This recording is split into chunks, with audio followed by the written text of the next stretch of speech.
But first, new details revealed from this deadly crash on I-35, why the driver may have made another mistake before he hit the road. Right now, many folks are hitting the road for the holiday weekend. But the road trip may be more dangerous than you think. 1 week ago, a big rig ran into a bridge on I-35, killing one person and injuring several others.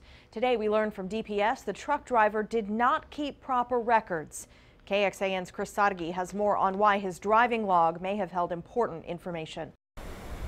For the last 28 years, every time Calvin Hicks stops and goes, he has to write it down. Every time we go on break, every time we go on duty to load or unload or something. The driver's log keeps track of it all, but it's up to the driver to fill it out.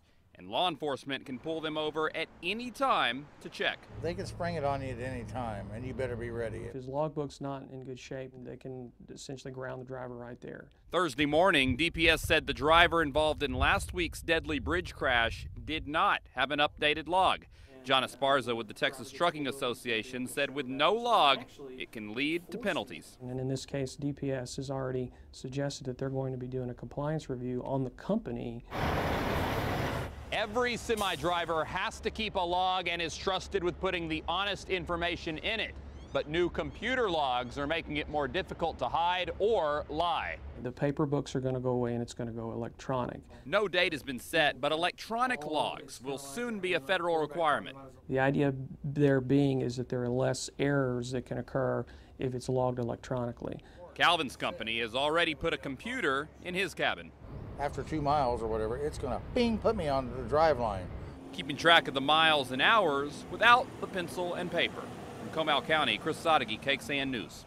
Well, the amount of driving allowed on our roads right now may surprise you. According to the Texas Trucking Association, if drivers stay in the state, they are allowed to drive up to 12 hours a day.